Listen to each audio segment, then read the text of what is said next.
সুপ্রিয় দর্শক আসসালামু আলাইকুম। Welcome back to my channel cooking studio by Orin. আজকের পর্বে আপনাদেরকে পাউরুটির মধ্যে 2টা ডিম দিয়ে সবথেকে সহজে তৈরি অসম্ভব মজাদার একটি নাস্তা রেসিপি তৈরি করে দেখাবো। এই নাস্তাটি খেতে এতটাই বেশি মজার হয় যে একবার বাসায় তৈরি করে দেখবেন, বারবার তৈরি করার রিকোয়েস্ট আপনার কাছে আসতেই থাকবে।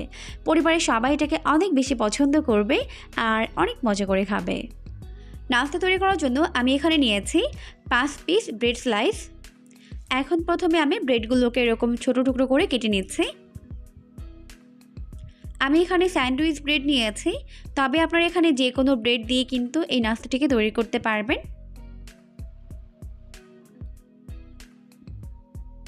তো সবগুলো ব্রেড কেটে নেওয়া হয়ে গেলে এরপর এগুলোকে একটি সাইডে রেখে দিচ্ছি। এরপর আমি এখানে একটি বোল নিয়েছি, বোলের মধ্যে 2টা ডিম ভেঙে নিচ্ছি। এরপর এগুলোকেও একটা সাইডে রেখে দিচ্ছি।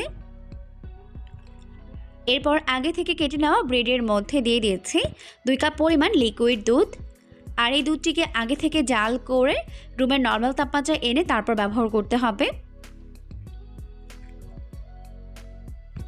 এখন ভালোভাবে এভাবে একটু চেপে চেপে দিচ্ছি। যখন ব্রেডগুলো অনেকটা নরম হয়ে যাবে তখন আমি এগুলোকে একটি ব্লেন্ডার জারে নিয়ে খুব ভালোভাবে ব্লেন্ড করে নিব। এরপর চুলায় একটা প্যান বসিয়ে দিয়েছি, দিয়ে দিচ্ছি 1/4 কাপ পরিমাণ চিনি, অর্থাৎ 4 টেবিল চামচ পরিমাণ। এরপর এখানে কোনো পানি অ্যাড করা ছাড়াই চুলার আঁচটিকে একদম হাই ফ্লেমে রেখে চিনিগুলোকে গলিয়ে নিব।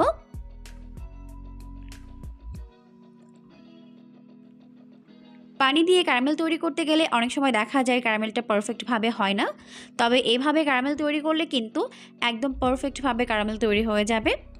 তো যখন ক্যারামেলের মধ্যে এরকম সুন্দর একটা কালার চলে আসবে তখন কিন্তু চুলার আঁচটাকে কমিয়ে দিতে হবে, না হলে কিন্তু ক্যারামেলটা পুড়ে যাবে, আর পুড়ে গেলে কিন্তু তখন খেতে তিতা লাগবে। তাই কিন্তু অনেক বেশি কালার আনতে যাবেন না। তো এই পর্যায়ে আমি এটাকে একটি পুডিং বাটির মধ্যে ট্রান্সফার করে নিয়েছি। এরপর এই বাটিটাকে এইভাবে একটু ঘুরিয়ে নিতে হবে, তাহলে চারপাশে খুব ভালোভাবে ছড়িয়ে যাবে। এরপর এটাকে আমি একটি সাইডে রেখে দিচ্ছি সেট হওয়ার জন্য। তো এখন আমি একটি বড় পাত্রের মধ্যে আগে থেকে ভেঙে নেওয়া ডিমগুলোকে নিয়ে নিচ্ছি। এরপর এর মধ্যে দিয়ে দিচ্ছি 1/2 কাপ পরিমাণ চিনি, তবে 1/2 কাপ চিনিতে কিন্তু একদম পারফেক্ট মিষ্টি হবে। যারা কম মিষ্টি খেতে পছন্দ করেন তারা এখানে 1/4 কাপ অ্যাড করে দিবেন, অর্থাৎ 4 টেবিল চামচ পরিমাণ। এরপর এর মধ্যে দিয়ে দিলাম খুবই সামান্য পরিমাণে ভ্যানিলা এসেন্স। এখন ডিম, চিনি, ভ্যানিলা এসেন্স খুব ভালো করে একসঙ্গে বিট করে মিশিয়ে নিচ্ছে।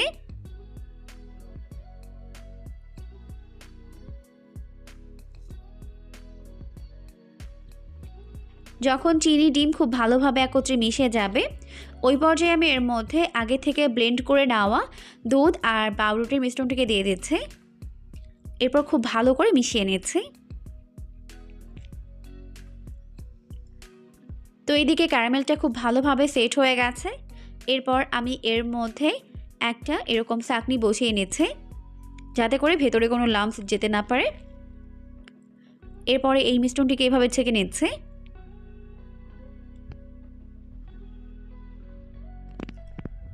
তো একটু সময় নিয়ে কাজটা করে নিতে হবে।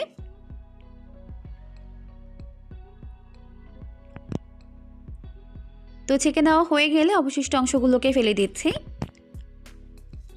এরপর আমি এটাকে স্টিম করে নিব। তো এই জন্য আমি চুলায় একটা পাত্র বসিয়ে দিয়েছি। এরপর এর মধ্যে যথেষ্ট পরিমাণে পানি নিয়েছি।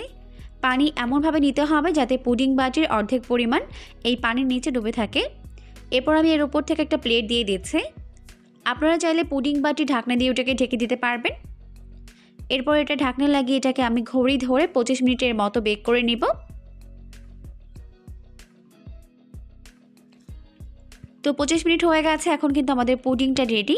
এরপর এটাকে আমি চুলা থেকে নামিয়ে নিব। চুলা থেকে নামিয়ে নেওয়ার পর প্রথমে এটাকে আমি খুব ভালোভাবে ঠান্ডা করে নিয়েছি। এরপর ফ্রিজে রেখে এটাকে খুব ভালোভাবে ঠান্ডা করে সেট করে নিয়েছি। এরপর এটাকে আমি মোল্ড আউট করে নিব। তো এই জন্য চারপাশটা একটু ছাড়িয়ে দিচ্ছি যাতে করে মোল্ড আউট করতে সুবিধা হয়। এখন আমি এর উপর থেকে এইভাবে পুডিং বাটিটিকে উঠিয়ে নিচ্ছি। তো দেখতেই পাচ্ছেন লুকটা কত বেশি ইয়াম্মি হয়ে আছে।